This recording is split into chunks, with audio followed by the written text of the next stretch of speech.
Good evening, everyone.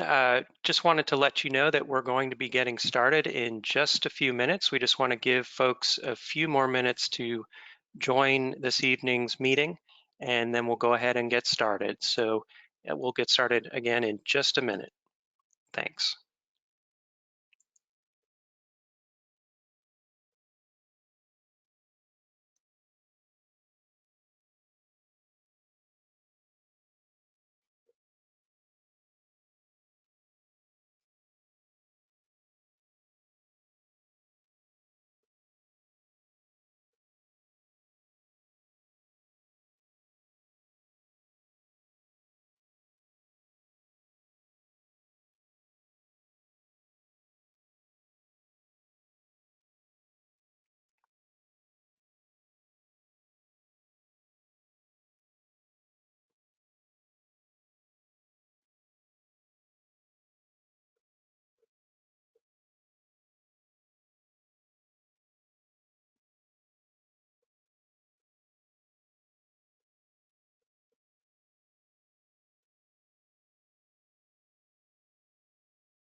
All right, once again, good evening, everyone, and welcome to this virtual public information meeting for the Telegraph Road at Hayfield Road project. If we go on to the next slide. My name is Andy Beecher. I am VDOT's Preliminary Engineering Manager for Fairfax and Arlington counties. We're glad that you can join us for this meeting tonight, and we do look forward to receiving your input and feedback. Before we move on, I did want to note that we will be recording this meeting for future reference. And now I'd like to take a moment to recognize the elected officials that have joined with us this evening. And so far, I believe we have Delegate Paul Krizek on the call. Welcome, Delegate Krizek. We may expect more elected officials as the meeting goes on, and if they do join later, we will announce them later on in the presentation. And before I move on, I just wanted to ask Delegate Krizek, would you like to make any opening remarks? We will need to unmute you, and then you would need to unmute yourself. Can you hear me? Yes, sir. Please go ahead. Thank you. I'm John here in Richmond, and we're in session right now. I was just able to leave a meeting I got a couple bills through, and a couple bills got killed. But I'm glad to join you, and I've been looking forward to this virtual public information meeting, and I'm hopeful that the folks that live in the Hayfield Road area are going to be will be able to get all their questions answered tonight. So thank you very much for putting this on. Yes, sir. Well, thank you for attending. Next, I did want to recognize Mr. Tom Bishadny. Tom is the Director of Fairfax County's Department of Transportation, and he has also joined us this evening. Good evening, Tom. All right. Tom, did you want to make any remarks before we move on? Okay, we'll go ahead and just continue. I appreciate everybody being here tonight. We have some very good information to share with you, some options that we're looking for your feedback on. So thank you, Andy, for the opportunity, and I'll look forward to hearing the comments at the end of the presentation. Thank you, Tom. Okay, we'll move on to our next slide. All right, so tonight we are holding this meeting virtually due to the ongoing COVID-19 pandemic. Despite not being able to meet in person, it is our intent to convey using this virtual platform, along with information from the project website, the same information that we would otherwise, including key project information, the process for submitting comments, and key points of contact. Next slide, please. So tonight is going to be broken into two parts. First, we will have the presentation, and then we'll take questions and answers. We'll be taking both written and verbal questions. And in your control panel, you should have a questions pane that will allow you to submit your question or comment. And if you'd like to ask a verbal question, you can select the raise your hand button. The moderator will then call on you when it's your turn to ask your question. And if you are asking a verbal question, we'll need to unmute you first, and then we will ask you to unmute yourself so that panelists and attendees will be able to hear you. Okay, next slide, please. So here is our agenda for tonight. We'll start off with the project team introduction, followed by project location, project background, project objectives and overview. We'll cover the conceptual design alternatives, typical sections, and preliminary cost estimates. That'll be followed by a comparison of alternatives and then funding options. We'll talk the anticipated project schedule, go over next steps, and then finally, we'll have our question and comment period. Next slide, please. Our project team includes myself. Again, I'm Andy Beecher. I'm VDOT's Preliminary Engineering Manager for Fairfax and Arlington counties. We have Jenny Ha, who is VDOT's Project Manager from our Location and Design section. Peter Harlan is VDOT's Consultant Project Manager, and Ron Lilly is FCDOT's Project Coordinator. Next slide, please. On this slide, you can see the project location, which is at the intersection of Telegraph Road, Route 611, and Hayfield Road, Route 635. And for those of you who are not familiar, this intersection is in the vicinity of Hayfield Elementary and Secondary Schools and the Hayfield Farm neighborhood. Next slide, please. In terms of background, as many of you are aware, we do have existing congestion and queuing issues, particularly in the northbound direction on Telegraph Road during the PM peak period. And so working closely with Fairfax County, the concept that we will be discussing tonight has been developed as a spot improvement only and is similar in scope and intent to the Telegraph Road at South Kings Highway and South Van Dorn Street project completed a number of years ago. That being to improve operations in around the subject intersection or intersections, as opposed to the widening of a corridor. Now for this particular project, the primary feature is the addition of an auxiliary through lane for northbound traffic, which experiences the congestion issues that I referenced earlier. And funding for the project was authorized by the Fairfax County Board of Supervisors back in September of 2019 and was based on the preliminary concepts developed by VDOT. Since that time, VDOT has contracted with AECom to develop the design of the project, with preliminary field inspection plans prepared in August of 2020 and several alternatives investigated to date. And so now I'm going to turn the presentation over to Peter Harlan, who is going to discuss the project in greater detail, beginning with the project objectives and overview. So Peter, I'll turn it over to you. Thank you, Andy. The purpose of this project is a spot improvement project to reduce congestion and improve safety in the area of Telegraph Road at Hayfield Road. The project is approximately 0.5 miles long from south of Hayfield Road to Helmsdale Lane, depending on design alternatives. 3 design alternatives will be discussed and shared during this meeting.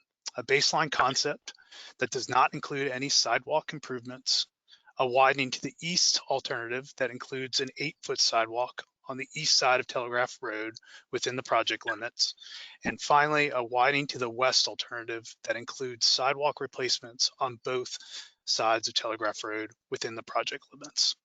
I will start with the baseline concept. This slide shows the baseline concept south of the intersection with Hayfield Road.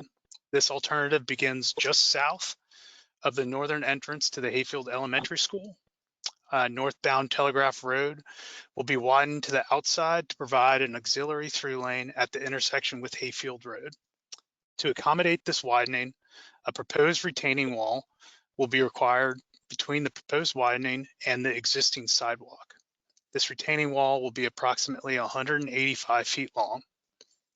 In addition, the curb ramps along the eastern side of the intersection with Hayfield Road would be updated. Along southbound Telegraph Road, the existing on-road parking would be removed to allow for an additional southbound auxiliary through lane. A proposed concrete island would be provided south of the entrance to the Hayfield Secondary School to terminate the additional southbound lane and protect the existing on-road parking. Along Hayfield Road, this alternative will convert the eastbound Hayfield Road through lane to a shared left turn through lane. The existing sidewalks would not be replaced nor impacted as part of this alternative. As shown on this slide, temporary easements would be required along the Hayfield Road adjacent to the Hayfield Secondary School and around the updated curb ramp.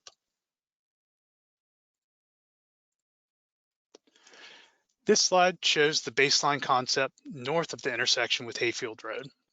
This alternative ends just south of Helmsdale Lane.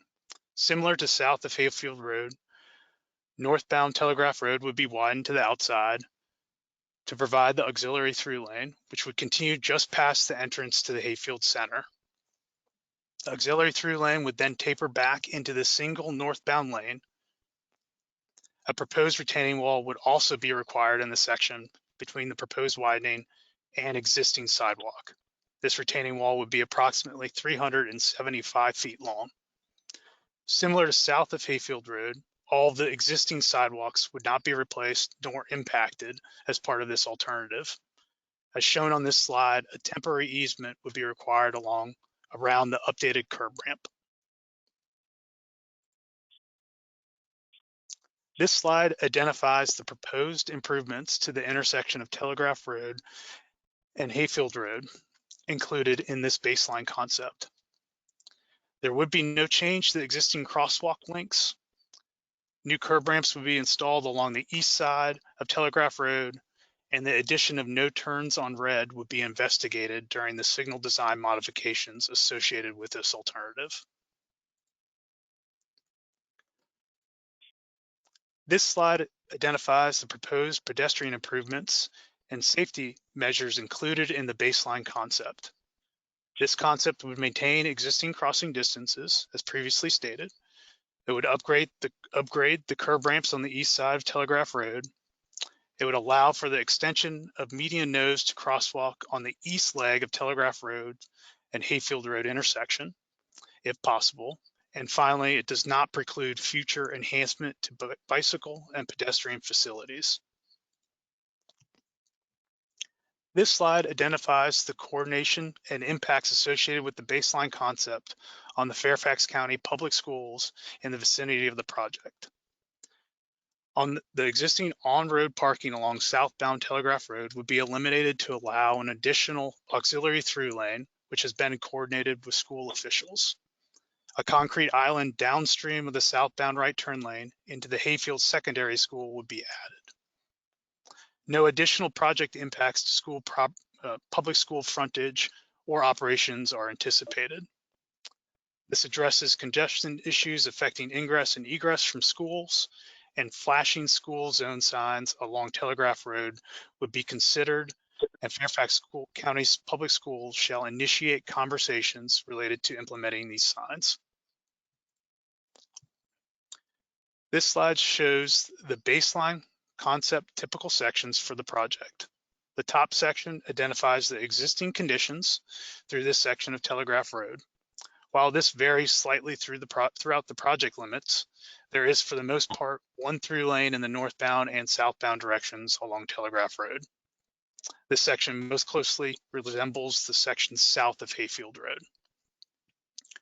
The bottom section identifies the proposed condition with the added northbound and southbound auxiliary through lanes.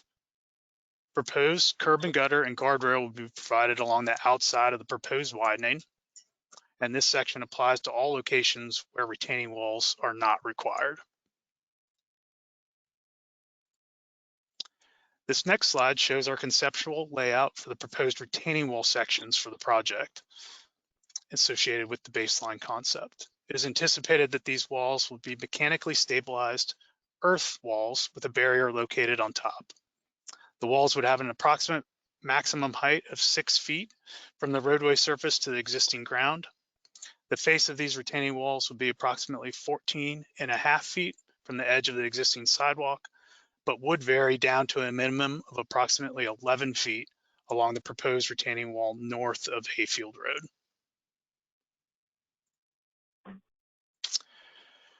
This slide identifies the estimated total cost for the baseline concept, which is $4.86 million, with an estimated $1.1 million for preliminary engineering, $0.74 million for right-of-way and utilities, and $3.02 million for construction. The project is currently financed with state and Fairfax County funding. Please note that the estimates displayed here are subject to change as the project design progresses. I will now discuss the widening to the east design alternative. This slide shows the widening to east design concept south of the intersection with Hayfield Road. This alternative is very similar to the baseline concept, but includes an 8-foot sidewalk along the east side of Telegraph Road throughout the project limits. Similar to the baseline concept, the northbound Telegraph Road would be widened to the outside to provide an auxiliary through lane at the intersection with Hayfield Road. To accommodate this widening, a proposed retaining wall would be required between the proposed widening and the proposed 8-foot sidewalk replacement. In this alternative, the retaining wall would be approximately 300 feet long. In order to accommodate the proposed 8-foot sidewalk, permanent and temporary impacts would be required on all of the adjacent parcels along the east side of Telegraph Road from the southern end of the project to the intersection with Hayfield Road. The remaining improvements identified on this slide and with this alternative match those presented in the baseline concept.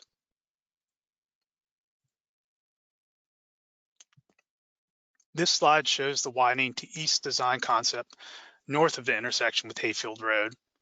Again, this is very similar to the baseline concept, but includes the 8-foot proposed sidewalk along the east side of Telegraph Road throughout the project limits.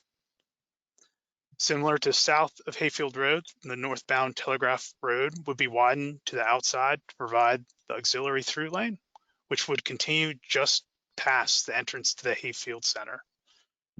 A proposed retaining wall would also be required in this section between the proposed widening and the proposed 8-foot sidewalk replacement. This retaining wall would be approximately 800 feet long in this alternative. In order to accommodate the proposed 8-foot sidewalk, permanent and temporary impacts would be required on all of the adjacent parcels along the east side of Telegraph Road from the intersection of Hayfield Road to the northern end of the project. The remaining improvements associated with this alternative match those presented in the baseline concept.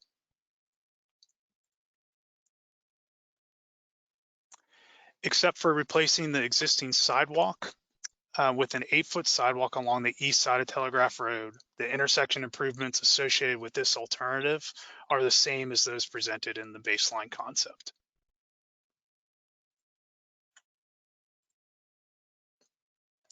And then as stated previously, except for replacing the existing sidewalk with an 8-foot sidewalk on the east side of Telegraph Road, the pedestrian improvements associated with this alternative are the same as those presented in the baseline concept. This slide identifies the coordination and impacts associated with the widening to east design alternative on the Fairfax County Public Schools in the vicinity of the project. With the addition of the 8-foot sidewalk along the east side of Telegraph Road, there would be impacts to Fairfax County Public School property in front of the Hayfield Elementary School. These impacts would be coordinated with school officials. The other impacts and coordination associated with this alternative are the same as those presented in the baseline concept. This slide shows the widening to east design alternative typical sections for the project. The top section identifies the areas without a proposed retaining wall, showing the 8-foot sidewalk and potential impacts outside of the existing right-of-way. The bottom section identifies the sections where a proposed retaining wall would be utilized between the roadway widening and the proposed sidewalk replacement, also showing the impacts outside of the existing right-of-way. The next slide will show a comparison of these typical sections between the baseline concept and the widening to east design alternative sections. And as stated previously, this slide shows a side-by-side comparison of the typical sections between the widening to east on the left side and the baseline concept on the right. As you can see, and as previously discussed, the major difference is with the 8-foot sidewalk replacement in the widening to east alternative, as well as the numerous impacts outside of the existing right-of-way to accommodate that 8-foot sidewalk.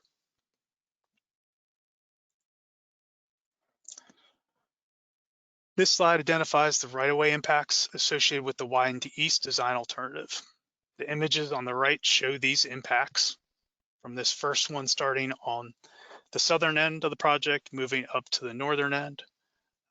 Orange are temporary impacts, red are proposed right-of-way impacts, and green are permanent easement impacts. A total of 19 parcels are impacted by this design alternative. 5 parcels would have permanent and temporary impacts, and 14 would have just temporary impacts. This is 16 more parcels impacted than in the baseline concept, and these impacts would occur to the residential properties along the east side of Telegraph Road. This slide shows that the estimated total cost for the widening to east alternative is $9.93 million, with an estimated 1.5 for preliminary engineering, 2.7 million for right-of-way and utilities, and 5.74 million for construction. This alternative would require additional funding for the 5.07 million unfunded amount. The estimates displayed here are subject to change as the project design progresses. Now I will discuss the widening to the west design alternative. This slide shows the widening to west design concept south of the intersection with Hayfield Road. This alternative begins south of the northern entrance to the Hayfield Elementary School and includes widening southbound Telegraph Road to the outside to provide the necessary widening for the additional northbound auxiliary through lane. Along with this pavement widening to the outside of the southbound Telegraph Road, the existing sidewalk would be replaced with the 6-foot sidewalk. To accommodate the widening along the outside of the southbound lanes, permanent and temporary impacts would be required along the Hayfield Secondary School property identified on this slide. Along the outside of the northbound Telegraph Road, there would be no pavement widening associated with this alternative, but an 8-foot proposed sidewalk is included to replace the existing sidewalk. In order to accommodate the proposed 8-foot sidewalk, permanent and temporary impacts would be required on all of the adjacent parcels along the east side of Telegraph Road from the southern end of the project to the intersection with Hayfield Road.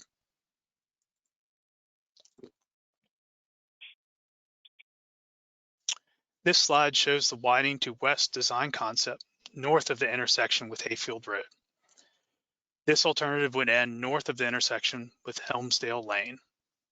Similar to south of Hayfield Road, southbound Telegraph Road would be widened to the outside to provide the necessary widening for the additional northbound auxiliary through lane.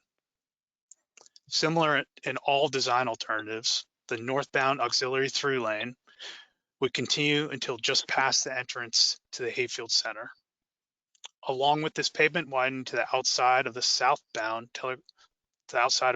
Telegraph Road, the existing sidewalk would be replaced with a 6-foot sidewalk. Proposed retaining walls would also be required for this alternative between the proposed sidewalk and the existing terrain. The retaining walls would be approximately 450 feet and 250 feet long and are required to reduce right-of-way impacts to the existing properties along the west side of Telegraph Road and due to the existing soil materials that are anticipated in this area.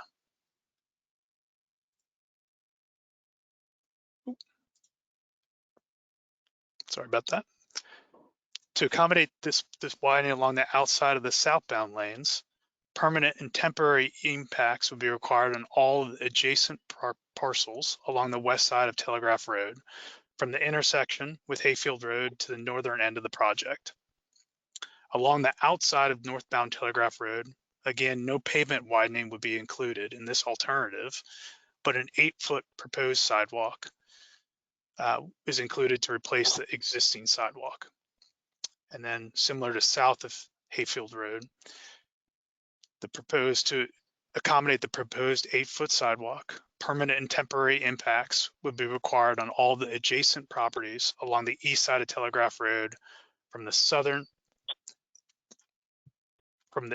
the intersection with Hayfield Road to the northern end of the project.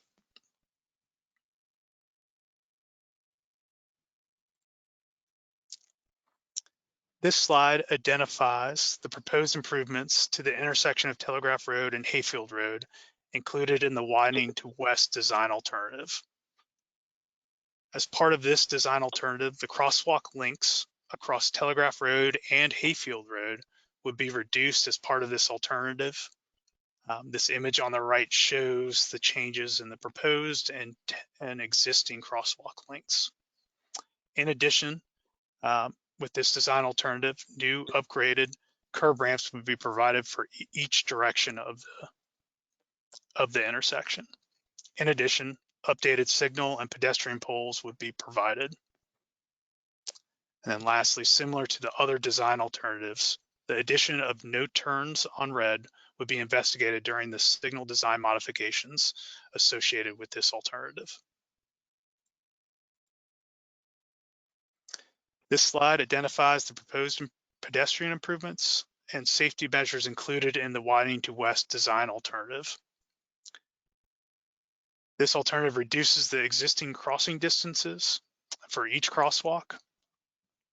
It upgrades curb ramps at each corner of the intersection, and it includes a 6-foot sidewalk along the west side of Telegraph Road and an 8-foot sidewalk along the east side of Telegraph Road.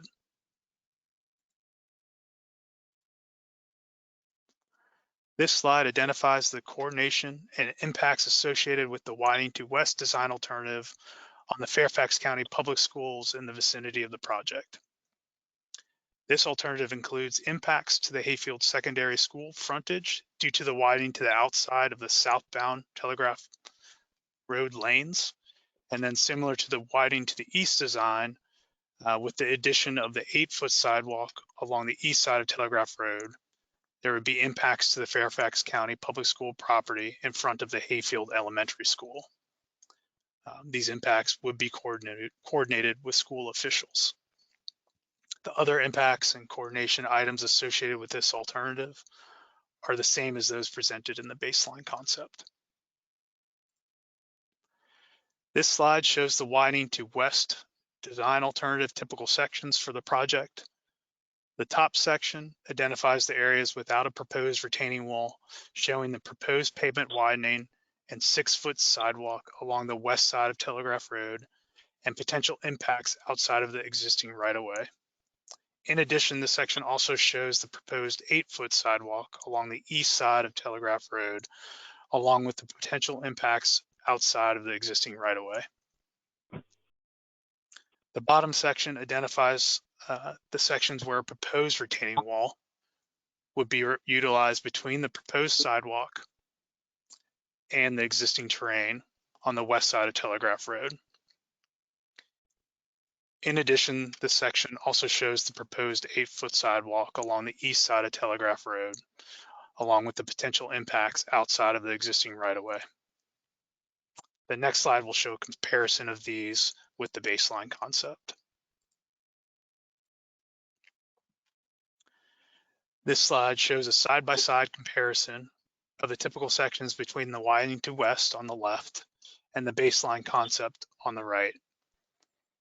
As you can see, and as previously discussed, the major difference is the location of the proposed pavement widening and roadway widening, which is located along the west side of Telegraph Road instead of along the east side, as well as the 6-foot sidewalk replacement and 8-foot sidewalk replacement included in the widening to west design alternative.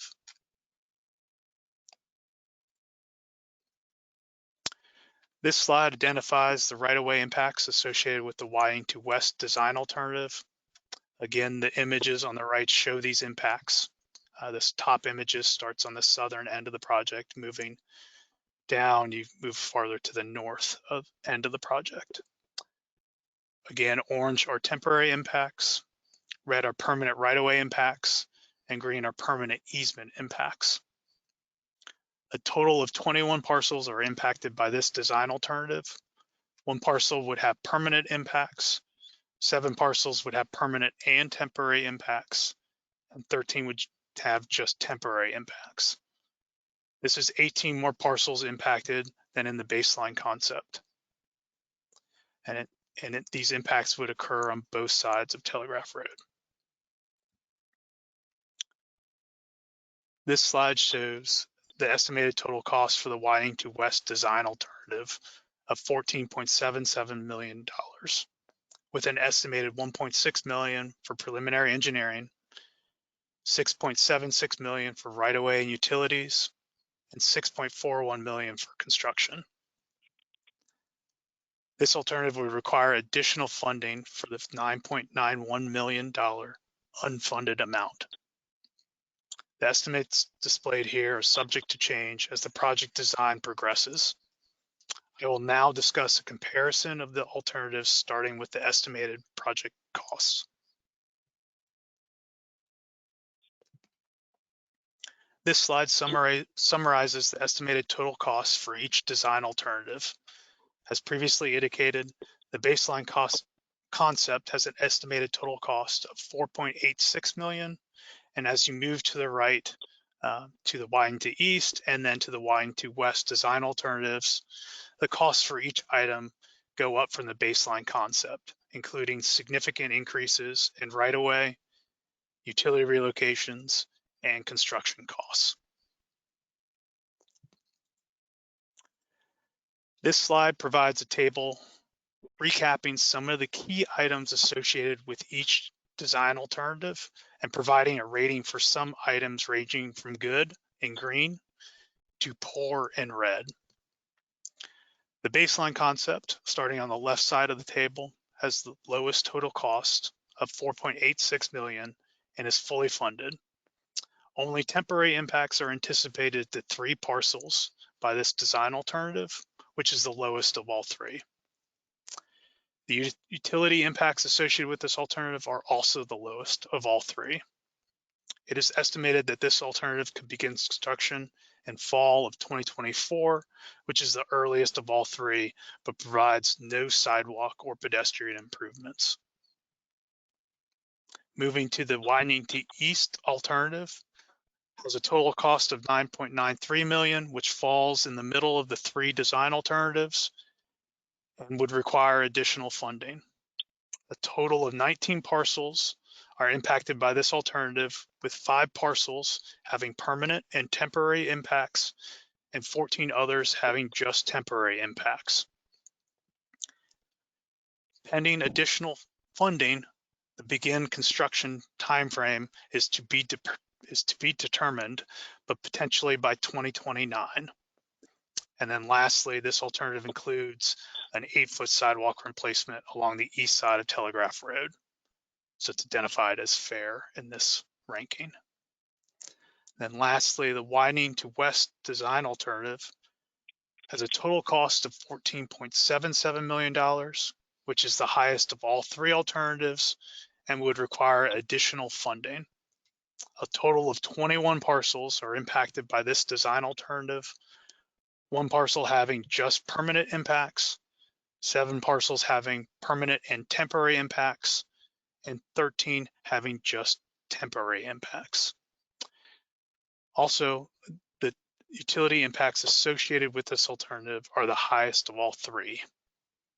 Similar to the widening to east design alternative, pending additional funding, the begin construction timeframe is to be determined, but potentially by 2029. And then lastly, this alternative includes both an 8-foot sidewalk replacement along the east side of Telegraph Road and a 6-foot sidewalk replacement along the west side of Telegraph Road. I will now hand this off to Andy to discuss potential funding options for the project. All right, thank you, Peter. I appreciate that overview. As Peter discussed, depending on which alternative is selected as the preferred alternative, additional funding may be required. Should either of the alternatives which widen the footprint of Telegraph Road to the east or to the west be selected, they will require significant additional funds which have yet to be identified. On this slide are shown what would be the most likely funding options that could be pursued in those instances. The first three options are programs which require the county submitting an application through the state, all of which are competitive, and they include the Commonwealth's Smart Scale, Revenue Sharing, and Transportation Alternatives programs. With Smart Scale and Revenue Sharing, the next round of funds for those programs would not be available until the latter part of the decade. However, in some instances, the acceleration of those funds may be possible. With the Transportation Alternatives Program, the next round of those funds would be available for fiscal years 25 and 26, but those funds could only pay for the sidewalk and trail portions of the projects. Other options include the Regional Surface Transportation Program, or RSTP funds, with funding available in fiscal year 28, or local NVTA funds, known as 30% funds, both of which are administered by the Northern Virginia Transportation Authority. However, the availability of both of these funding sources is subject to commitments made by the county to already existing priority projects. And with NVTA 30% funds, it would be unlikely that funds would be available before fiscal year 26. Lastly, there are a few other sources that could be investigated further. That includes Highway Safety Improvement Program funds, Federal Land Access Program funds, and possibly the recently passed Infrastructure and Investment Jobs Act, once we get further guidance on how that will be implemented from the federal government. And so with that, I am going to turn the presentation over to Jenny Ha to discuss the project schedule. Thank you, Andy. Here is our anticipated schedule for the project. Following tonight's virtual public information meeting, if a baseline concept is selected to move forward, the next step would to hold a public hearing in spring 2022. We are planning to have a public design approval to occur in summer 2022 and expecting to begin right-of-way acquisition and utility relocation in spring 2023. The project would be advertised in summer 2024 and the construction would start in fall 2024. An approximate construction duration is estimated at 14 months for the baseline concept. If widening to the east or widening to the west concept is selected, the schedule from design approval to begin construction would be within the timeline from 2023 to 2029, depending on when additional funding would be identified through the funding options that Andy presented previously. Construction duration were estimated at approximately 20 months for widening to the east and widening to the west concept. The schedules displayed here will be subject to change as the project design progresses, and this depends on funding. When possible, we look for ways to accelerate the project to construction. Next slide, please. The next step for the project would be selection of the design alternative. If the baseline concept is selected, the next step would be to hold a public hearing. If widening to the east or widening to the west concept is selected, funding would need to be identified prior to holding the public hearing meeting. And I will now turn it over to Ron Lilly from the Fairfax County Department of Transportation to discuss more on choosing an alternative. Thank you. The comment period for people to provide comments on what's been presented this evening will extend until February the 7th, about 12 days from tonight. As a locally funded project that's initiated at the county's request, the county will take the lead establishing the project scope. So soon after comments are received, county leadership will discuss the input received and determine the preferred option. And then the county will coordinate with VDOT on the next steps accordingly. And now back to Carol Sinclair. Thank you, Ron. We have several ways for you to let us know your thoughts on this project. You can send us an email at meetingcomments@vdot.virginia.gov. You can also mail us your comments at VDOT's Northern Virginia District Office, 4975 Alliance Drive, Fairfax, Virginia, 22030. Or you can use the comment form on the project website. If you're on the website, please click the January 26th public meeting link. On the meeting page, clicking on the orange box that says comments will take you down to an online comment form. And if you scroll down even further, there are some optional demographic information that helps us to understand how our outreach efforts are working. Project comments should be submitted by February 7th. And public input helps to make our efforts better. So please become involved and provide us your feedback. Next slide, please. As we mentioned earlier, we will be taking both written and verbal questions. In your control panel, you should have a questions pane that will allow you to submit written questions. If you would like to ask a verbal question, you can select the raise your hand button. The moderator will call on you when it's your turn to ask your question. If you're asking a verbal question, we will need to unmute you, and then we will ask you to unmute yourself so panelists and attendees will be able to hear you. Once you ask your verbal question, please remember to lower your hand.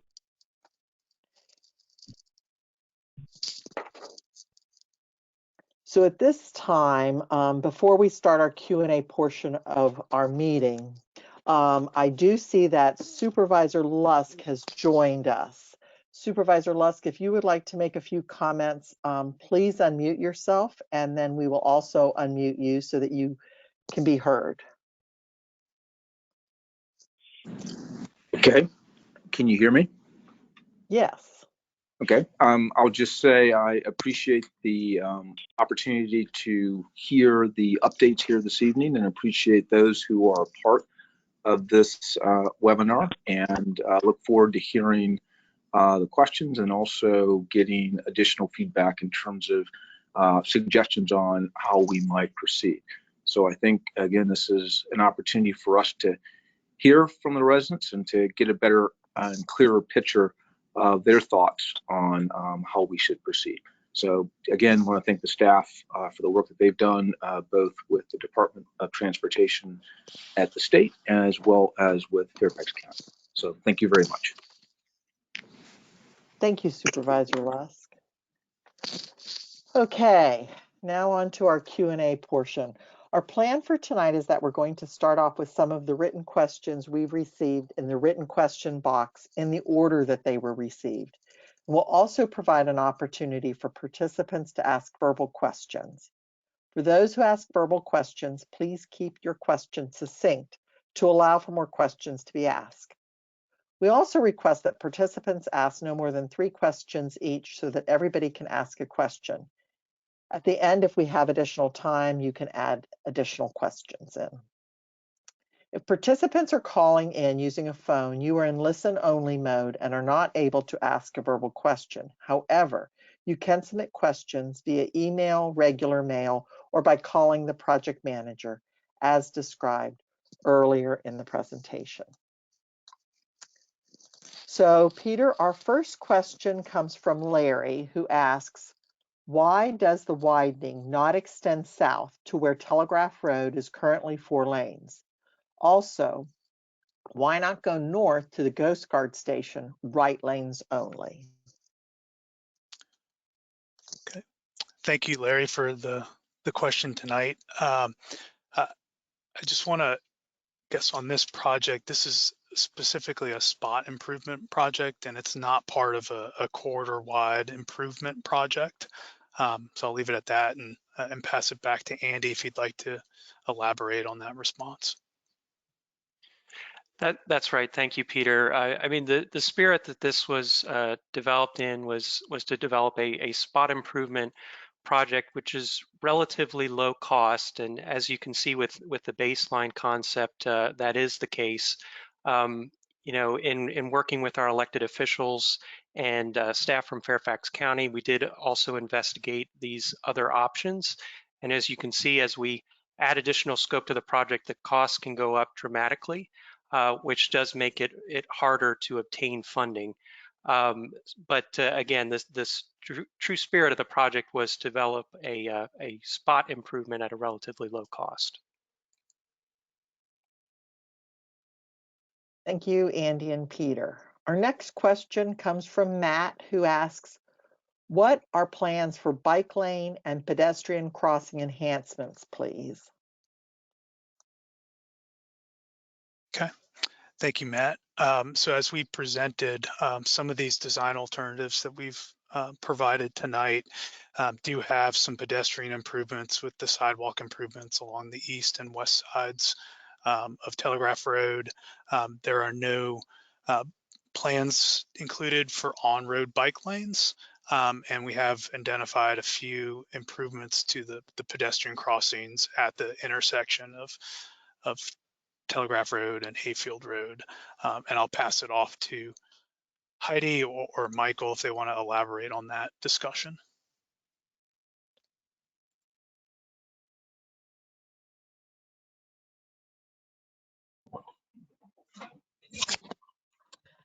Thank you, Peter. I'm Heidi Mitter, the VDOT Northern Virginia Bicycle and Pedestrian Coordinator, and I think you got most of it, but just bike lanes are usually meant to be a corridor wide facility, not so much an intersection level facility. And Michael might want to add to that. Yeah, and just reiterating with, Michael Greeno, sorry, with the Fairfax County Department of Transportation, just reiterating with the tight right-of-way and trying to limit the impacts as much as possible. It made a lot more sense to try to improve the existing facilities off-road that are out there instead of trying to add bike lanes to the roads. Thank you all. Peter, our next question comes from Jen, who asks, it appears this plan prioritizes the speed of commuters passing through our community using Telegraph Road rather than numerous students and other pedestrians that regularly cross Telegraph Road. Can we go back to the drawing board and look at potential improvements to the walkability of this community and efforts to deter increased traffic on Telegraph Road? If drivers are able to move more quickly through this area, that will inevitably lead to even more traffic and an eventual need to expand the road even further, endangering pedestrians. Has any thought been given to a traffic diet from Jeff Todd to 495 to deter further traffic on Telegraph Road?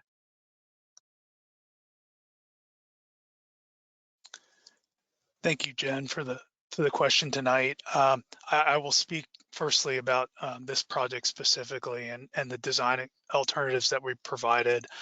So a few of them do provide a few pedestrian improvements to the existing sidewalks that are out there, like we've mentioned before, and specifically the design widening to the west design alternative, which provides decreased crosswalk links at the intersection of Telegraph Road and Hayfield Road.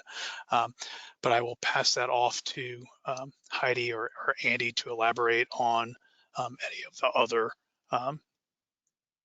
questions there. Well, Peter, I can start off, and then if Heidi has anything to add, please feel free to do so. But you know, again, really the intent with the vehicular improvements is to enhance the efficiency of the intersection, which has significant issues currently. It is not intended to provide an alternative route or supplant alternative routes through other corridors, but again, just enhance that efficiency at that intersection. As far as any additional pedestrian comments, I'll defer to Heidi. Sure. So I think, as we saw, some of the options do have, sorry about that, do have pedestrian improvements. And through the analysis of this project, I think there are a variety of options on the table, both infrastructure and maybe some signal operations options. So I think improving pedestrian safety is on all our minds for this project. And we'll see what the public voices as their preferences, move from there. Thank you all. Our next question comes from Chris, who asks, where does the stormwater go in all of these concepts? Thank you, Chris, and thank you, Carol. So for the stormwater design the concept right now for all design alternatives would be to utilize the existing downstream storm sewer system, and as per all VDOT projects and requirements and regulations, stormwater management calculations would be provided for each for that final design to make sure that those downstream systems are adequate. Okay, Peter, our next question comes from Chris, who asks, where does the existing fiber communication line get relocated in all of these alternatives? The line currently follows the east side of Telegraph Road. So for these relocations, that will be determined at a later stage of the design. I think at this point we've just identified that those impacts will occur, but not identifying where they'll be relocated at this point. Okay. Peter, our next question is from Chris, who asks, if a 6-foot sidewalk is acceptable on the west side of the road, why not use a 6-foot sidewalk on the east side of the road to reduce impacts? The existing sidewalk on the east side is only 4 foot wide. Any widening would be an improvement.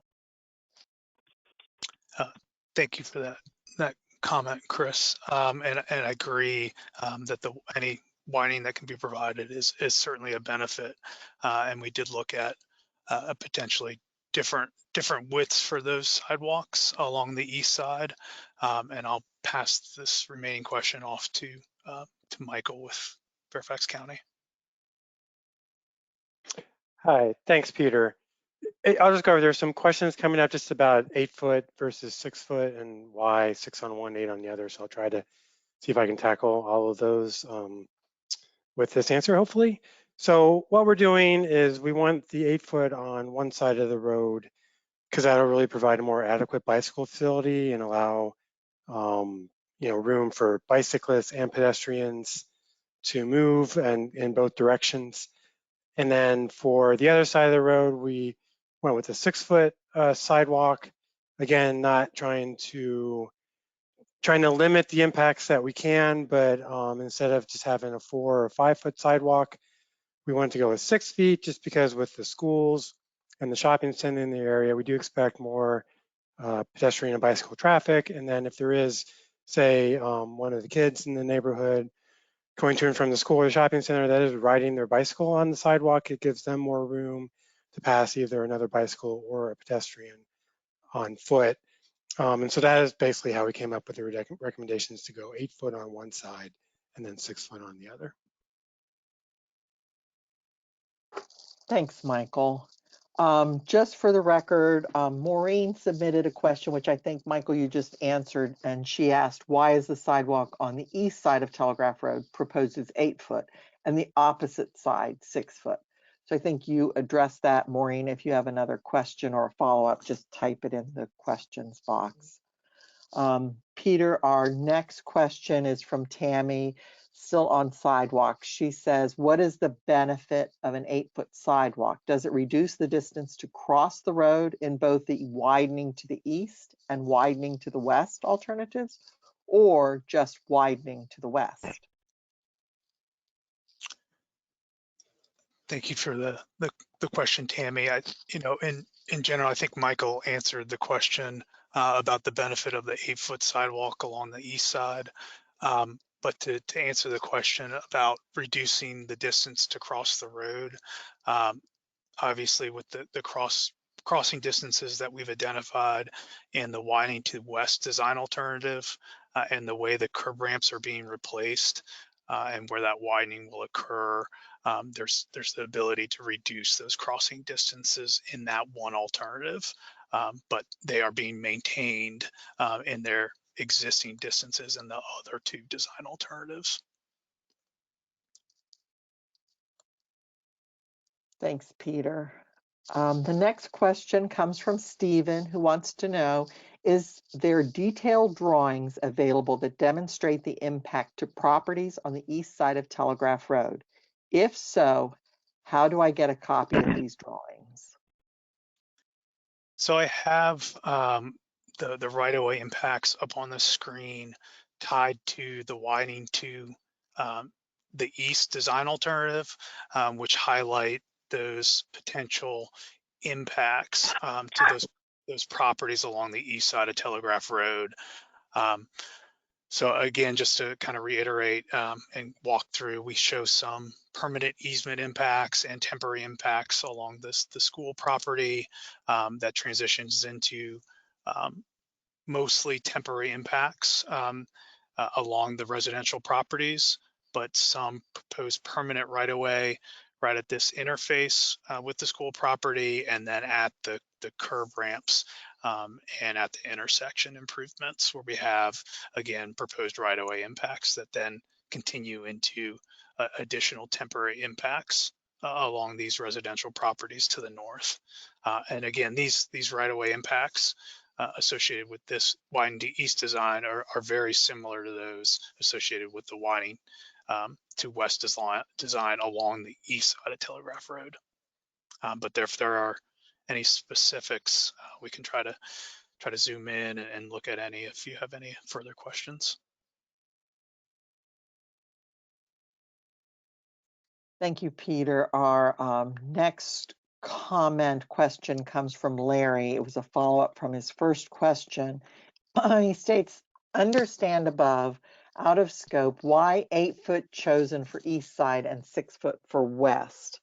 So I think we've answered that question. Do you want to go ahead and say additional something else? Go ahead. Carol, I think we addressed both of those. I think Larry was referring to his first question about the scope of the project, and then tagged on an additional question, which we already addressed about the size of the sidewalks. Yep. Okay. So our next question comes from Timothy, who asks, we have a verbal question from Timothy O'Donnell. Timothy, we're going to unmute you now, and you'll need to unmute yourself to ask your question. Well, this is Timothy O'Donnell. Can you guys hear me? Yes. Yes, we can hear you. Thank you very much for your response, and thanks for having this meeting tonight. First of all, my initial first question is, or to paraphrase everything, I'm one of the owners of the parcels that you guys refer to along Telegraph Road, and you know, of the three options you guys have, the only one I'm actually kind of in at least marginal agreement with is the first one that doesn't impact people's personal property rights. As an observation, it seems like you guys are fairly cavalier about potentially taking people's property that they paid for. Has there been a study, an updated traffic study that I saw on the slides, that the most recent study was 2019? The world has obviously changed fairly significantly in the last few years. More people are staying home, they're working from home, and they're not commuting as much. Has there been an updated traffic study to understand the impacts? And also, has the just simply resyncing the light at Hayfield and Telegraph, has that been explored to give more time for north-south traffic to get through the light and continue on their way?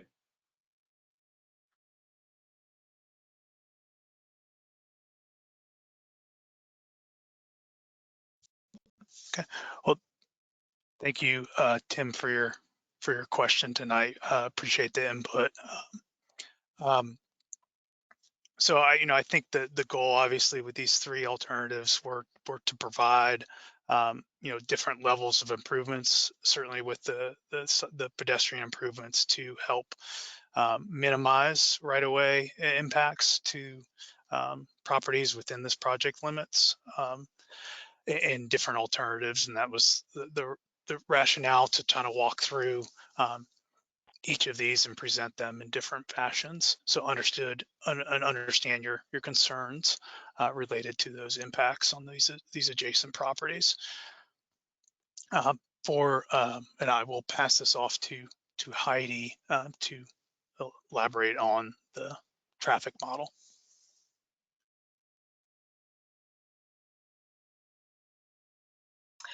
I'll just add that as far as the regional traffic model is concerned, there have been no updates to it currently with recent traffic numbers.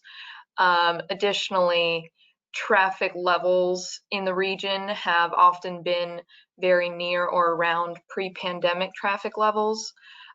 So as we know, things are still, ebbing and flowing with traffic levels, but we aren't sure that it's a permanent change at this point. If anybody else has anything to add on traffic modeling, please go ahead. I wasn't going to speak to traffic modeling, so Andy, if you wanted to jump in on that, go ahead. I was not myself either. However, I did just want to mention, one thing with regard to the impacted parcels. If we were to go with either of the other two alternatives that have significantly more parcel impacts or any impacts whatsoever on any of the options, there's a negotiation process that occurs where VDOT will sit down with the property owner and work with them on developing an appropriate cost to compensate that property owner for the impacts to their property. So I didn't want to leave the impression that there was a so-called taking of the property without just compensation. Go ahead, Michael. Yeah, and I was just going to follow up too. Just I hope we don't sound cavalier about it. We don't. We always try to limit impacts as much as possible. If we can avoid needing land rights altogether, it's obviously the best situation for everybody. Unfortunately, with our projects, if we're going to improve the roadway or add or improve bicycle and pedestrian facilities, we often do need additional land above what we have with the existing facilities out there today. But your comments well taken. It's not something we take lightly, and one of the reasons we have meetings like this is to get your input and the public's input just on how important these improvements are, just so we can make informed decisions moving forward, especially when they do involve seeking land rights from property owners.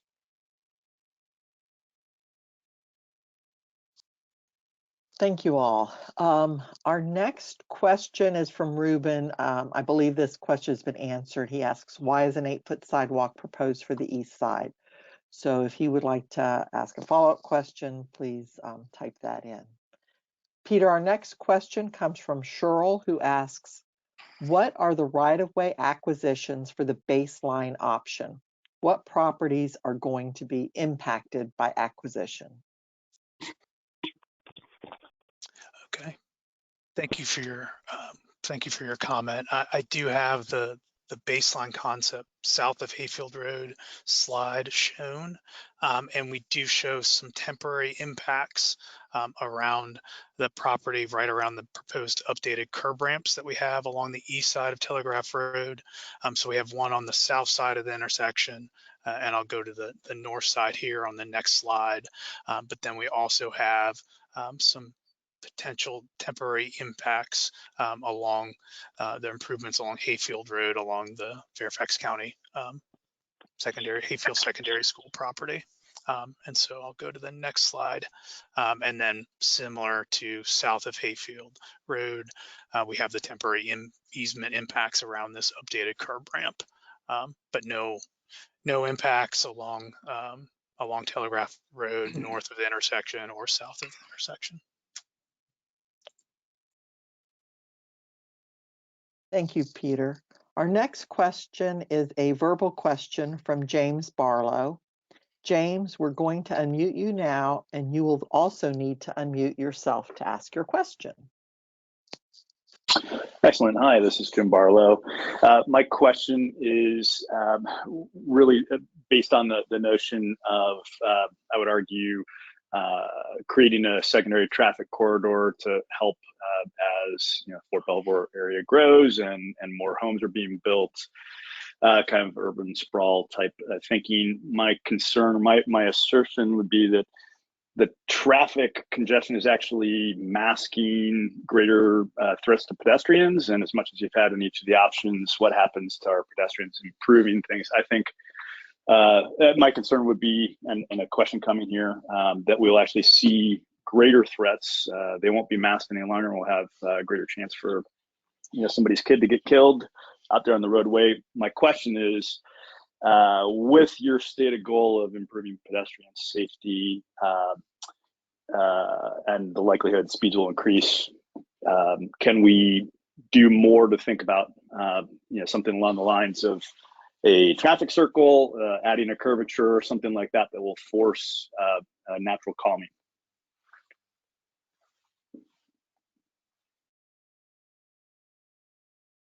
Thank you for your verbal comment here tonight, and I'll pass this back to Andy to kind of elaborate on any potential alternatives or traffic calming discussions.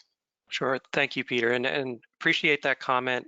Obviously, above all, safety is paramount, and we want to ensure that anything that we would implement here continues to be safe.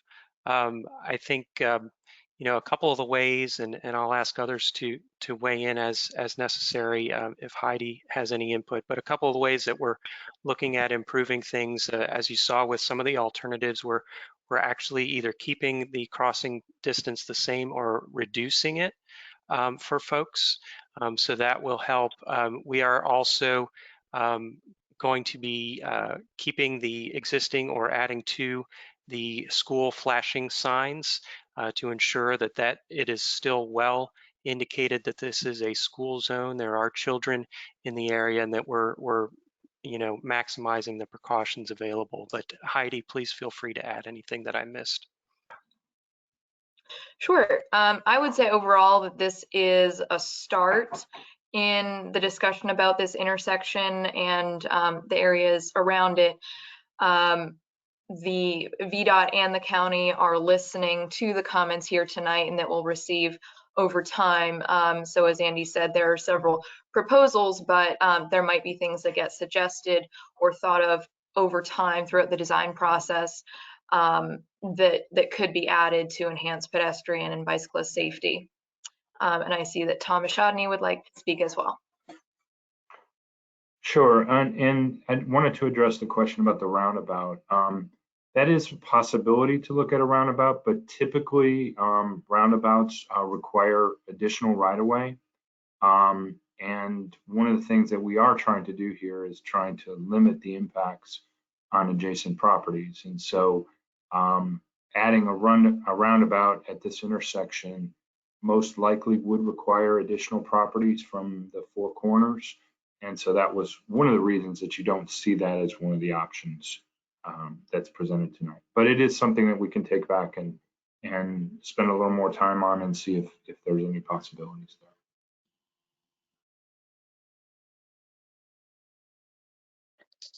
Thank you, everybody. Our next question comes from Kenneth, who asks, are copies of the slides available to review? I can answer that. We do have the slides on the project webpage already. In addition to that, we are recording tonight's meeting, and tomorrow we'll post a recording of the meeting on the project webpages also. So both of those things will be available for you to review on the project webpage. The next question comes from Marie. She states or asks, I sent comments prior to the initial cancel meeting. Should I resubmit these comments? Marie, I checked, and yes, we have those comments. You sent them on August 31st, and you don't need to resend those. So we will put those in as a matter of record. So thank you for bringing that to our attention. Peter, our next question comes from Matt, who asks, what criteria will the county use to determine which route to go, aside from funding availability? I'll let Tom jump in. So obviously funding availability is one of the factors that we have to look at, but one of the reasons we wanted to present 3 different options tonight is we really are looking for your feedback as well. There's no perfect solution here. It's a series of trade-offs. So you're trading off property impacts for pedestrian improvements, traffic improvements for property impacts. So as I said, there's no perfect solution here. But if the community seems to coalesce around one of these options, that would certainly have a lot of weight in terms of a recommendation that we might put forward. But this process of getting community input is very important to trying to make that final decision.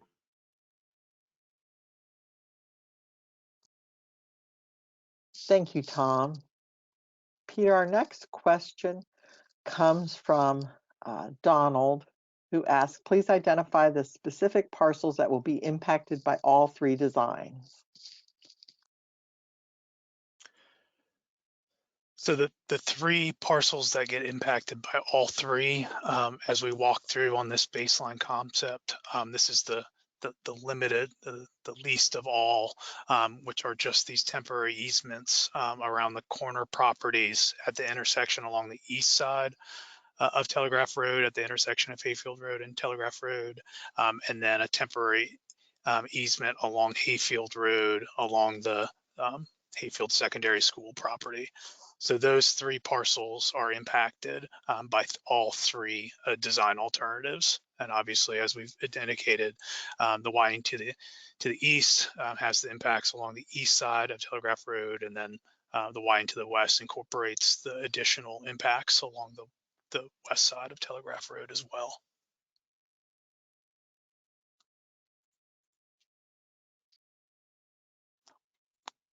Okay, thank you. Peter, our next question is from Cheryl, who asks, no turn on red is a no-cost pedestrian safety improvement. Why is this not implemented immediately?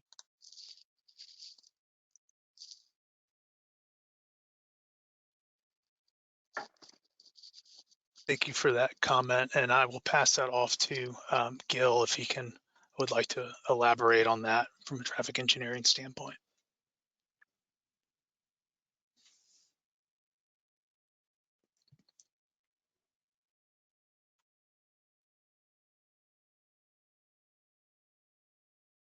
We can definitely look into no turn red opportunities over here. We haven't evaluated that yet, but we can definitely look into that.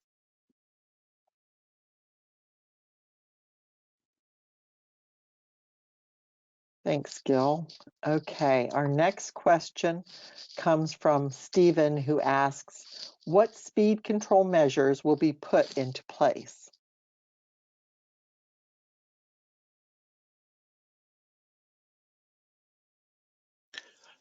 Thank you for that comment here. So we do have, similar to the existing condition out there, there are narrower lanes along Telegraph Road. So there aren't, the standard 12-foot lanes that would help to increase speed. So that has the potential to control speed in a fashion. And then I'll pass it off to Andy if you'd like to elaborate on that at all. Yeah, I think you hit on that one part. Obviously, the narrower lanes, which it's kind of a psychological thing. Folks tend to drive slower when lanes are more narrow. We also mentioned the flashing school signs. Again, we would be looking to maintain or enhance those measures. As far as the speed limit, we have no plans to adjust the speed limit as part of this project. And then, of course, on the enforcement side, that's going to be something that your local law enforcement officials would, continue to manage.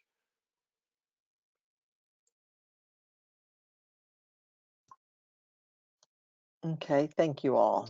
Our next question comes from Donald, who asks, it appears that the current bottlenecks north of Telegraph Hayfield intersection have just been moved a few hundred feet. Is this assumption correct?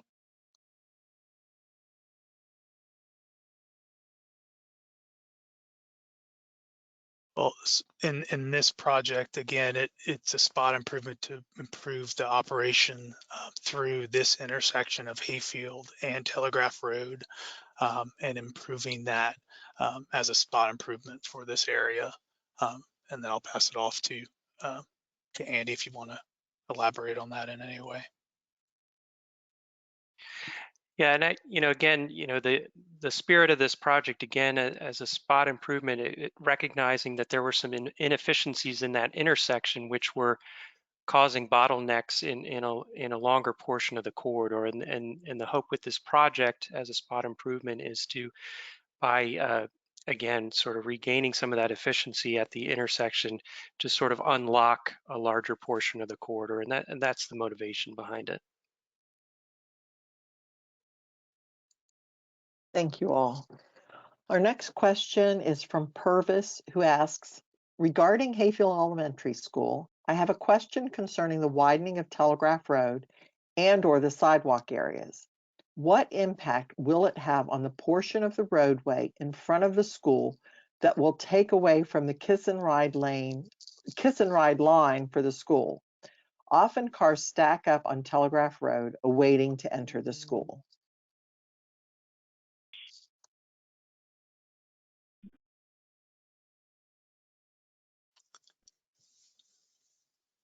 Well, thank you for your comment tonight. I have pulled up the widening to east design alternative to show the impacts right there along the elementary school property.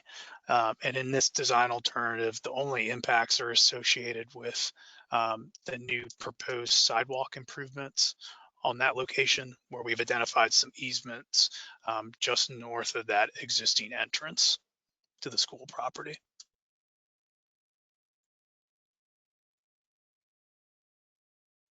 Okay, Peter, our next question comes from Elizabeth. She asks, where are the impact studies showing pedestrian crossing, which is already dangerous?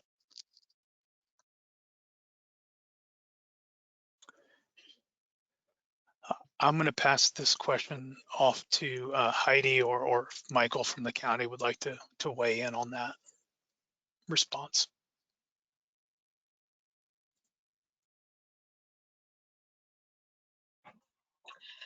I was hoping that Michael might have some information on this. Go ahead. Yeah, I'm not exactly sure what the question is referring to be honest. We've basically, with the crosswalks and curb ramps, tried to, VDOT's basically trying to improve the signalized crossings along the, with the project. I'll be honest, I'm not sure exactly. Maybe if you could type in maybe exactly a specific crossing you're referring to. That might help us answer the question better.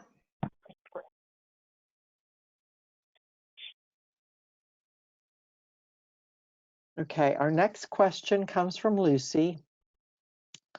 This project was initiated in 2019, which was pre-pandemic. Has there been an assessment of traffic patterns since pandemic?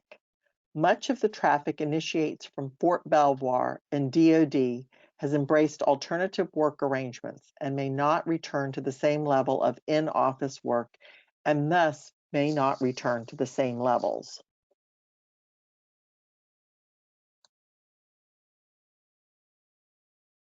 Thank you, Lucy, for that question. And I think we had a similar one to begin this discussion here about how some of these levels of traffic are coming back up to pre-pandemic levels. And I'd let Andy or others to kind of weigh in on that as well. Sure. I mean, that is correct. And we touched on this earlier. And also, you know, forecasts at this point have not changed significantly. And Heidi alluded to the fact that, you know, no changes have been made to the regional traffic model at this point. So, you know, I think we've addressed this as best we can at this time. Our next question comes from Joe, who asks, what would be the factors in deciding whether to implement no right on red at the affected intersections? Thank you, Joe. And I'll pass that off to Gil if you want to weigh in on that response.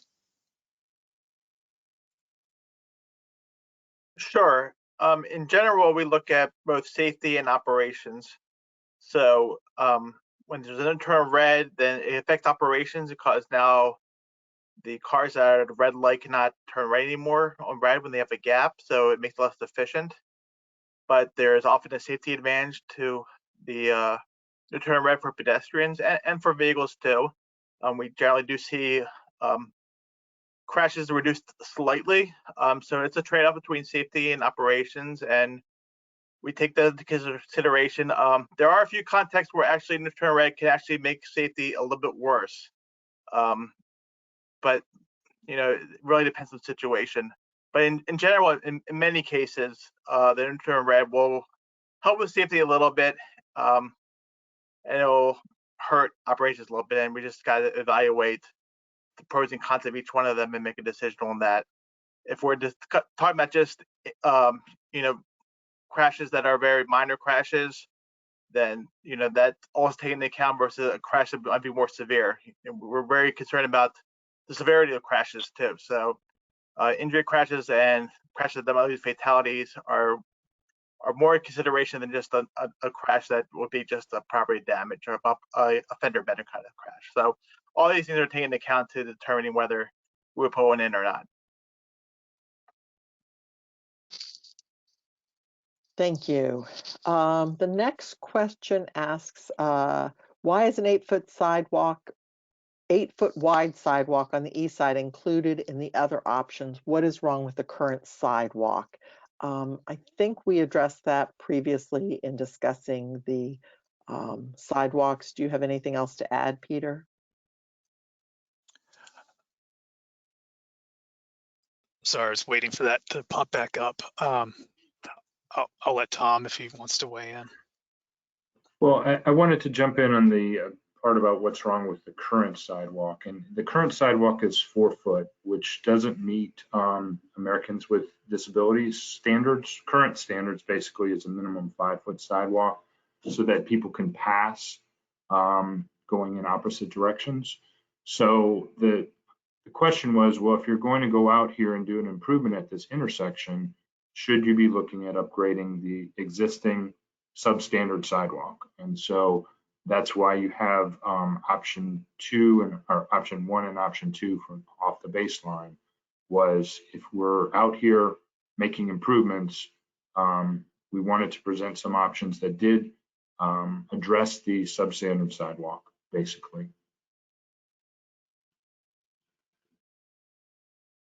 Thank you, Tom. Our next question is from Peggy, who asks, I live in the Wickford-Wellfleet neighborhood to the north of the project area off of Telegraph Road.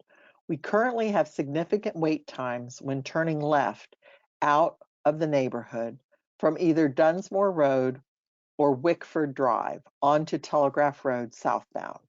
We often must wait for lights to change at Hayfield Road and/or Devereaux Circle in order to get a break in traffic flow to safely turn onto Telegraph. The project's addition of through lanes and additional turn lanes would seem to have the effect of providing fewer breaks in the traffic north of Hayfield.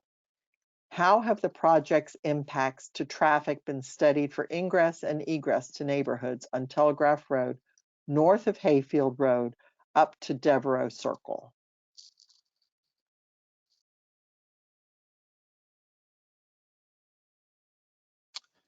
Thank you, Thank you for that comment and question tonight. So again, focusing on the goal of this project being a spot improvement focused on the intersection of Telegraph and Hayfield. That's been the goal, to focus in on that intersection for this project. And I'll let Andy kind of weigh in on any other additional thoughts.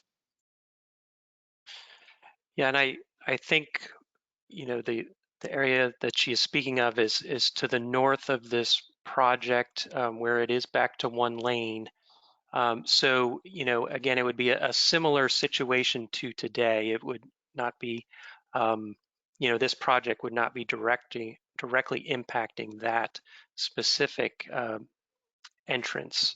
However, recognizing sort of the second half of that comment or question, you know, certainly we can go back and take a look and see if we think that anything associated with this project could potentially negatively impact ingress or egress north of Hayfield Road.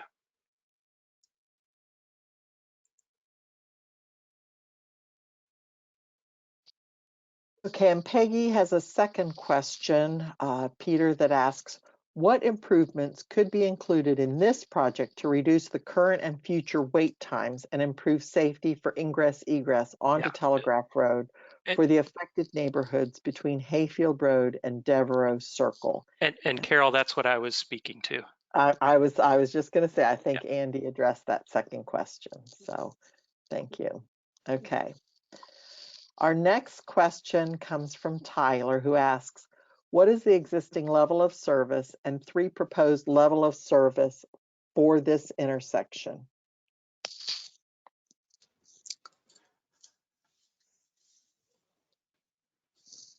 Thank you, Tyler, for your question. So obviously the goal of this project is to help the operation of this existing intersection.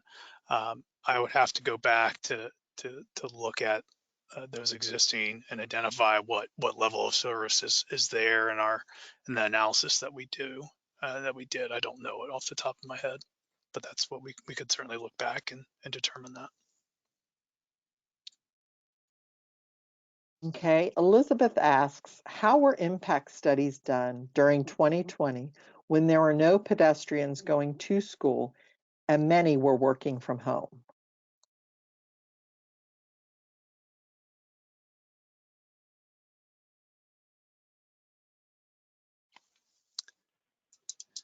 Thank you, Elizabeth, for your comment tonight. I'm not exactly sure what you're referring to here, but obviously I think we've talked a little bit about what the traffic forecasts are and how we're analyzing these projects for a particular design year, given the traffic information and data that was collected. Oh, sorry, I'll let Andy jump Peter, in.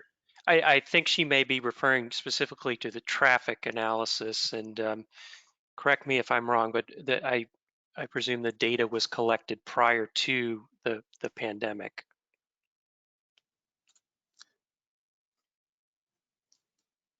Yes, Andy, I believe that's correct. I'd have to check to confirm, but I think older data was used to and then grown to a certain existing year and used as the starting point of the analysis, and then built that into our design year traffic forecasts that we use for the design alternatives. Peter, our next question comes from James, who asks, if there are 2 lanes turning right from Hayfield Road to Telegraph Road, this could lead to a backup from the middle lane to enter Hayfield community due to backups going south on Telegraph. How will this be addressed?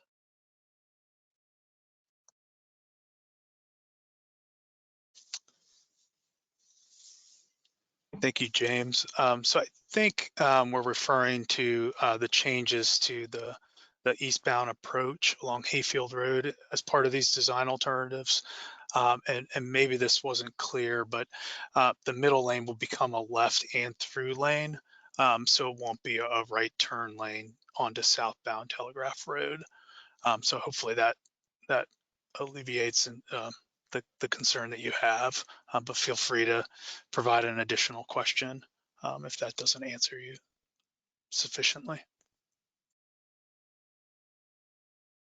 Peter, the next question comes from Trevor, who asks, can you elaborate on the through lane at Hayfield Road and Telegraph Road? Are the folks traveling through the intersection onto Hayfield the same lane as the folks turning right or left? And Carol, if I could just interrupt quickly, I did want to note that it is 8:30. We were scheduled to go till 8:30, but we have got a significant number of questions. So we're going to go ahead and extend our time with you all tonight so we can try and get to as many questions as possible. So I just wanted to note that, and sorry for interrupting, Carol.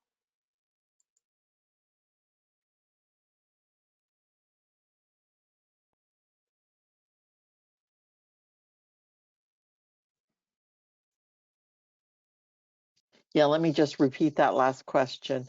It was Trevor who asks, can you elaborate on the through lane at Hayfield Road and Telegraph Road? Are the folks traveling through the intersection onto Hayfield the same lane as the folks turning right or left?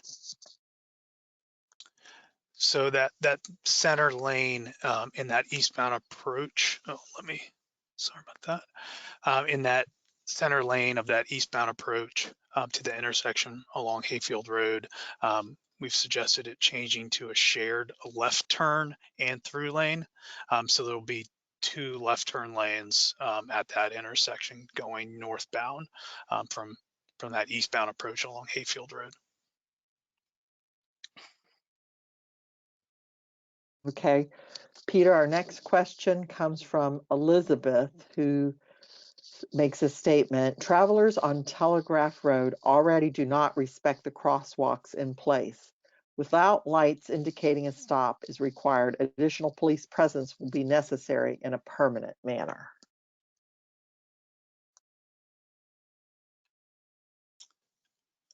Thank you for your comment, and that is duly noted. Okay, our next question comes from James, who asks, to follow up on my previous message, if there are 2 turn lanes from Hayfield to Telegraph, the current radius for turning will not allow for 2 cars or a car and a bus to turn simultaneously. How will this be addressed?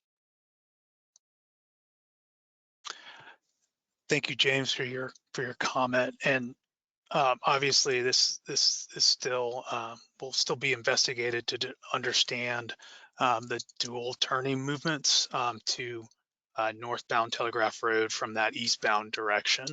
But in our preliminary investigation, this will be determined and provided associated with these design alternatives. Okay, and our next question comes from Purvis, who asks, will the timing of the pedestrian crosswalks be adjusted to allow more time for our pedestrians to cross Telegraph Road and Hayfield, especially for the students?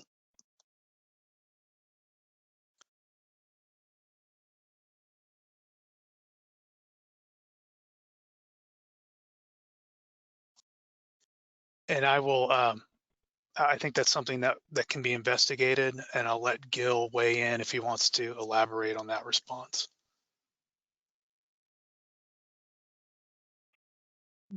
No elaboration, just we'll investigate. Okay, our next question comes from James, who asks, my assertion is the optimization enables through travel. Ironically, freeing up travel will work against pedestrian safety, endangering our school children in the area.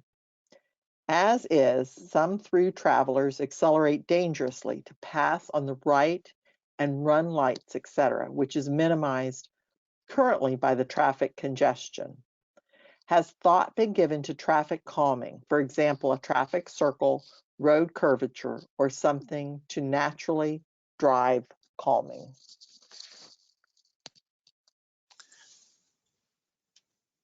Thank you for your comment. And I think we've touched on this previously, talking about the traffic circle or other calming measures. Okay. Tammy asks, how does widening the road to 2 lanes in each direction for such a short distance improve congestion? Merging from 2 lanes back to 1 causes more congestion. 1 lane in each direction should be more efficient than introducing merging lanes.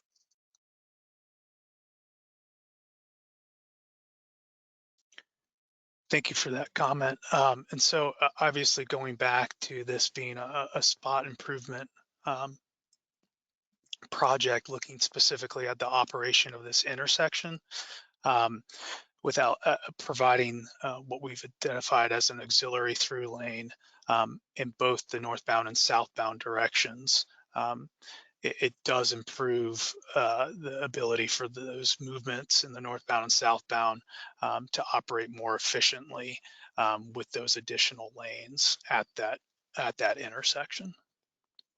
And I'll let Gil weigh in if he wants to elaborate on that. Yeah, I can elaborate a little bit here. When you add second lane at the signal, you're improving capacity at the signal. You're doubling it at the signal theoretically. But you are correct that reducing down to 1 lane shortly afterwards does mean there's going to be some merging. So you don't truly get a double of capacity at the signal because of that, but you will get some improvement.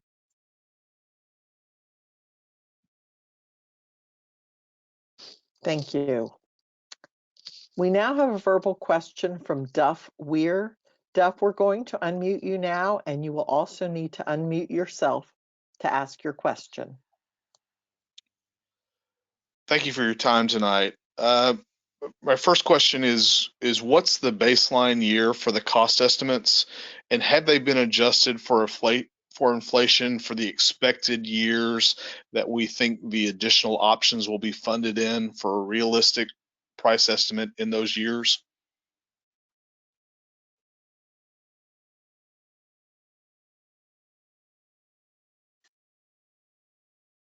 That's a great question, and so appreciate that input here tonight. Obviously, that's something that's being considered currently with the fluctuations that we're seeing in costs currently.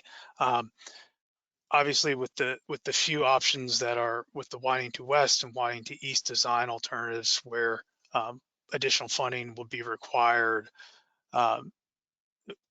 when those projects could occur is obviously in flux, and so that hasn't necessarily been determined and would probably need to get incorporated into those design alternatives accordingly, or design estimates accordingly, excuse me.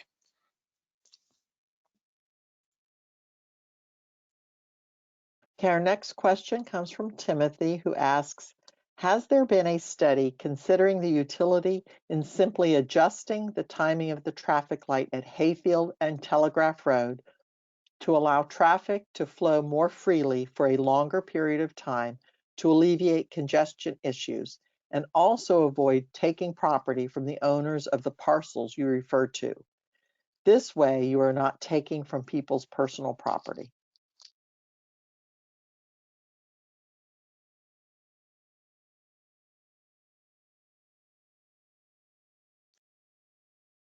And I don't know, Gil, if you want to step in here. Obviously, we looked at what these improvements could provide. And obviously, the timing would have to be investigated along associated with these design alternative improvements. But I'll let you go, Gil. Yeah, VDOT regularly looks at all the signals throughout the whole entire system and sees when we can upgrade things. And we do make minor improvements all the time. But when you get to an intersection like this where the congestion is just so great, there's only so much we can do. So we're constantly looking at things and trying to make spot improvements and small improvements. But at some point you need to make a considerable investment to really address the issues. And then Tom, I see you want to say something as well. Yeah, just to weigh in from when we started to look at this intersection, VDOT did look at whether or not adjusting the timing of the intersection itself could resolve the issue, particularly in the PM peak. And the conclusion at the time, which was a couple of years ago, is that adjusting the signal alone was not going to resolve the backup, and there needed to be a capital improvement. So yes, that was looked at, and the answer was that just adjusting the signal would not fix the traffic problem here.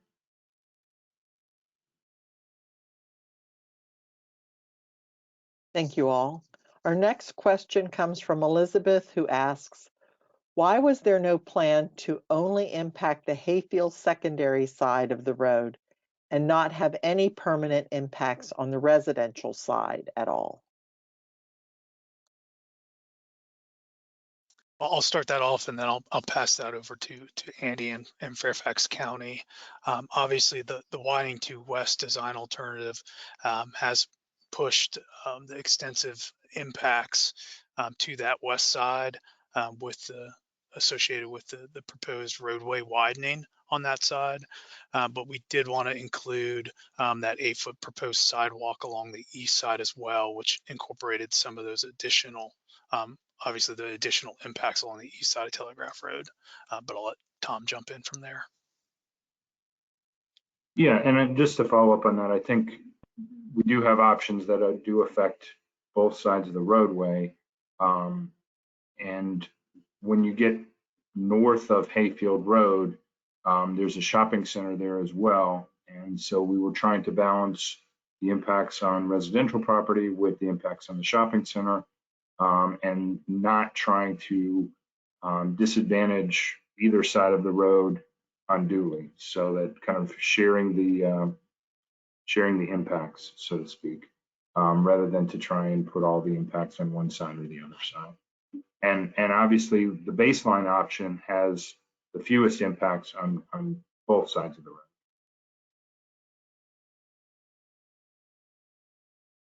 Our next question, which I believe has been answered, comes from Eric. What are the reasons for widening the road to begin with? I think we addressed that since he asked his question. So I'll go on to the next question from Dominic, who asks, a question on shifting the multi-lane merge. Currently, the lanes widen south of the shopping center and school, so the merging happens in a less trafficked area. Why shift that north so that it's right in front of the shopping center and school? Seems counterintuitive.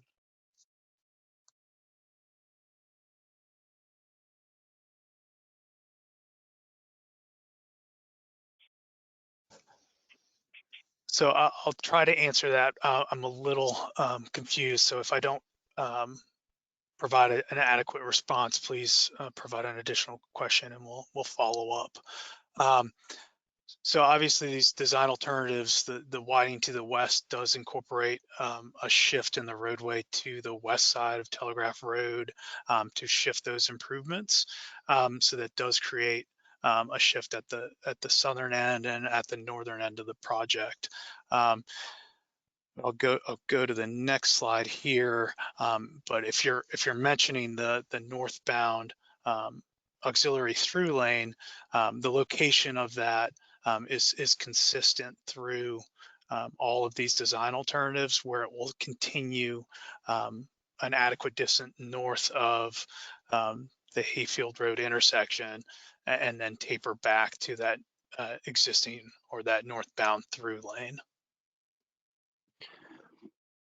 Yeah, and Peter, I can add just a little bit to that. The length of that that taper to the north, or the merge area, is actually designed to reduce potential conflicts. We had input from our previous traffic engineer before Gil joined, and part of his concern was having that merge right at the shopping center entrance could cause some potential conflicts there, and that's part of the reason that you see that merge extend beyond the shopping center entrance. Thank you all. Our next question comes from Otto, who asks, as I understand it, the improvements that came from the Jeff Todd extension sought to reduce the traffic on a couple of roads, but ended up increasing it along the Telegraph corridor. With the proposed lane adjustments on the north and south side of Telegraph, I foresee a bottleneck north of Hayfield on Telegraph as two lanes try to merge in a fairly short distance, creating a new bottleneck that extends into the Telegraph-Hayfield intersection. When you do your analysis, do you actually look at what is happening or just rely on the sensors laid out across the roads? As someone who's witnessed what goes on at the intersections and seen the bottlenecks, we do not need a double turn lane from Hayfield to Telegraph North. We do not need a merge lane north of Hayfield on Telegraph.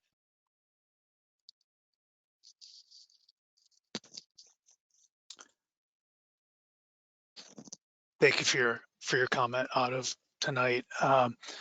So obviously, looking back at the operation of this intersection, that northbound ATL provides significant improvements to the operations for the design year, which incorporates the downstream or the northbound auxiliary through lane north of the intersection with Hayfield Road, and then the associated taper down to that northbound through lane.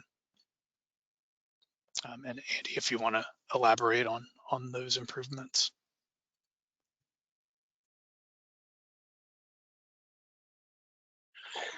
Yeah, I don't think I have anything to add at this time, Peter.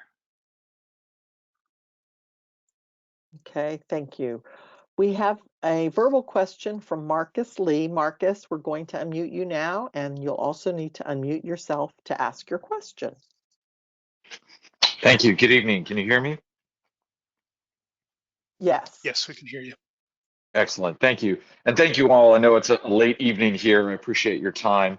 On the traffic study, I just wanted to confirm the primary purpose noted at the outset of the presentation was to reduce traffic in the PM, the afternoon time. I wondered if the traffic study had also been identified to ensure that there was a reduction in traffic in the morning, which I estimate would have a potentially more or higher traffic and congestion due to both schools coming into session as well as folks leaving for work, rather than in the afternoon when the school session would have a different time when folks are returning from work.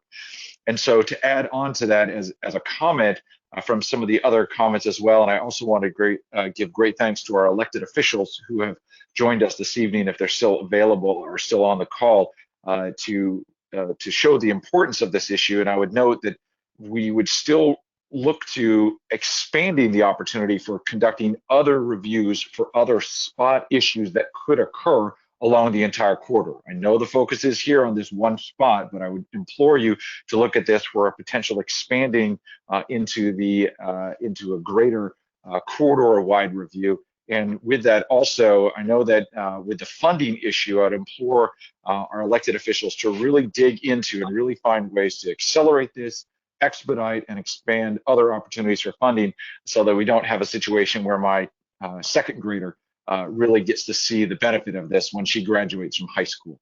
So thank you all for this. I greatly appreciate it. And again, looking for that the traffic congestion study for the morning hour as well, if that was part of it. Thank you so much. And thank you for your input and question, Marcus. So for the traffic analysis that we did look at both the AM and PM peak hours.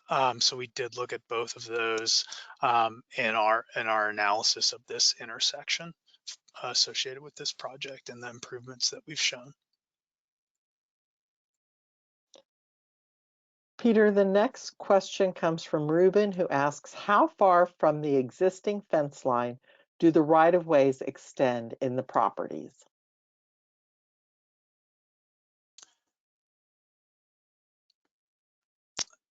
Thank you for that question. And it does vary along these proposed improvements, given the terrain that's out there and the proposed improvements that we show.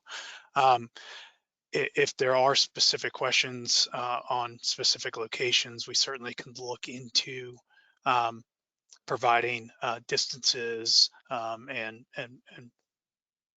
approximations for certain parcels as we to address any of these additional questions. I think the next question is very similar to that as well.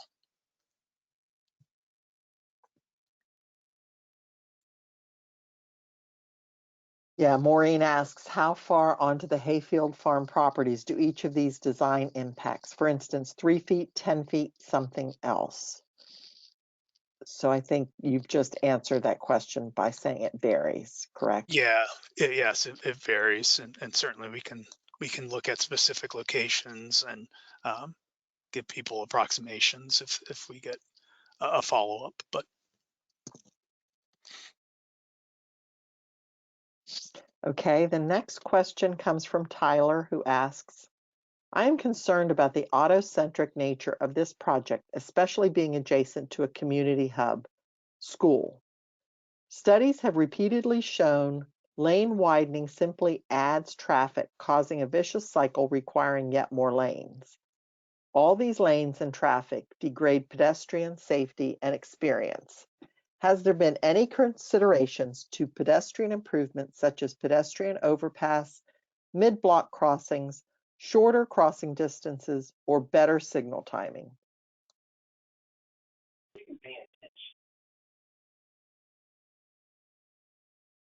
I will weigh in on the crossing distances. I think obviously with the widening to west design alternative, we were able to look at providing shorter crossing distances at each of the crosswalks. At the intersection of Hayfield Road and Telegraph Road. Obviously better signal timing will be something that needs to be investigated along with these design improvements. But I'll pass it off to the county to provide any other discussions on those other comments. Thanks, Peter. I'll just note for mid-block crossings, those can be tricky, especially if you do have, traffic on a roadway. You want pedestrians and bicyclists crossing where people would expect, and you do have to be very careful where you can put in mid-block crossings. So I don't believe we looked at those here, but we can take that comment back and ask the design team to take a look at that. Let's see, looking at the question. VDOT will look at, or the consultant team, they'll be looking at signal timing. So as they do the signal design, they do, optimize. And like Gil said, they routinely go look at signals and how they're operating and look to optimize that. And they will need to make sure there's enough time in the pedestrian phase for people to be able to cross the road. And real quickly on a pedestrian bridge or overpass, we have not considered that here. They can be really good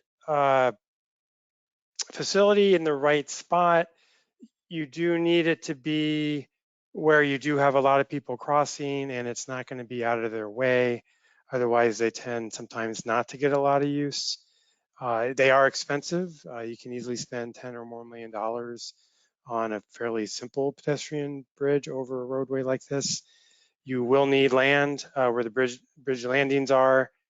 We would not be putting elevators in at a bridge along a roadway like this, so you would need a pretty extensive ramp system to get for ADA access up and down from the bridge to the side of the roadway. So for those various reasons, we haven't considered that here. I mean, it is good to have the elevated separation, but if it's not in the right place in a good location, often they aren't as effective as one might think. Thanks, Michael. We're getting close to 9 o'clock, so we're going to try and get in as many questions as we can before 9 o'clock. Our next question comes from Janine, who asks, what is a temporary impact? Will my fence be removed, trees removed, etc.? Thank you for that comment. So I pulled up the typical sections, the conceptual typical sections we have for the design, widening to east design alternative, just to highlight kind of somewhat what some of the anticipated impacts are going to be to the east side of Telegraph Road. So in this top section, we have tried to highlight the existing right-of-way, the existing sidewalk, and then that existing fence line. So we are showing impact to the existing fence, as well as the property inside of that fence line, to deal with potentially fill and earthwork associated with those proposed improvements and that 8-foot sidewalk for this design alternative. And I'll let Andy jump in too. Yeah, and Peter, I would just add that we are still early in the development process. So some of these specific impacts really we're not able to pinpoint. It's more in general terms that we're talking about at this point. But as we go through development further, and then you get closer to the right-of-way stage, is when we'll really be able to speak to that a little bit better. Thanks, Andy. Thank you all. Yep. Peter, the If next I might question. add, Carol, Oh, if go I ahead. might add one more clarification on temporary construction easement. Typically, even if the right-of-way isn't needed for the project, the equipment needs some room to maneuver to construct the project. So in many cases, we would need to acquire what we call a temporary construction easement further onto the property, just so that there's room to move the equipment around to construct the project. Then once the project is done, all the equipment would be removed, the ground would be restored, and there would be no further incursion onto that property. But during the construction, there would be some need to use the property. And so that's what that temporary construction easement means.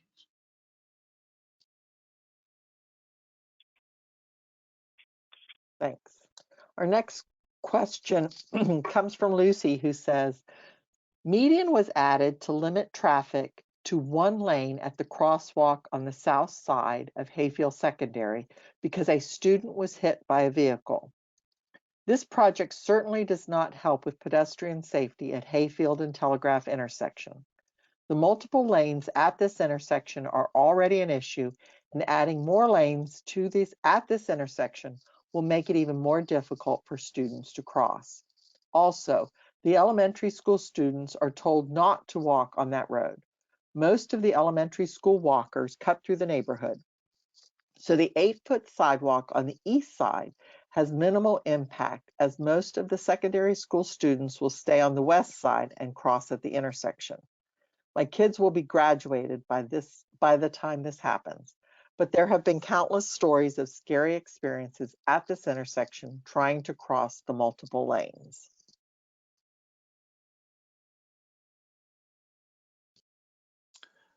We understand these concerns, especially with the students in this area.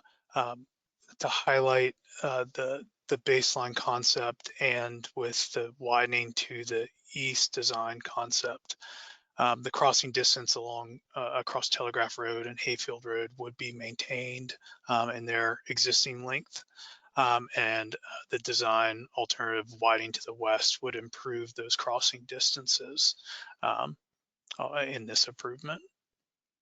So I'll pass that over to Andy if you would like to elaborate on that.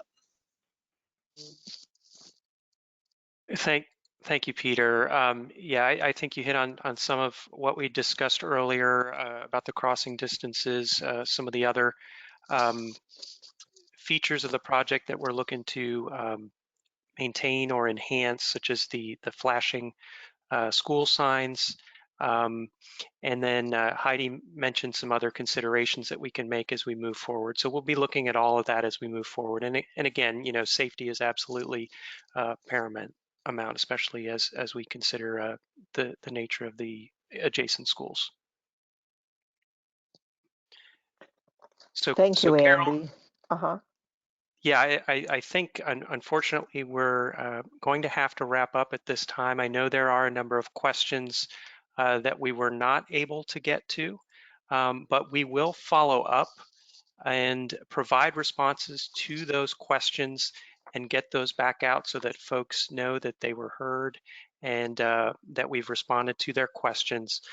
So I do want to, at this time, just go ahead and thank you all for joining us this evening. We've got a lot of great feedback. We really appreciate the participation, lots of great questions and comments. We will take that into consideration as we move forward. And with that, I just want to say on behalf of VDOT and Fairfax County, we sincerely thank you for your participation and feedback. And we look forward to continuing to work with the community as we move this project forward. So again, thank you and have a great evening.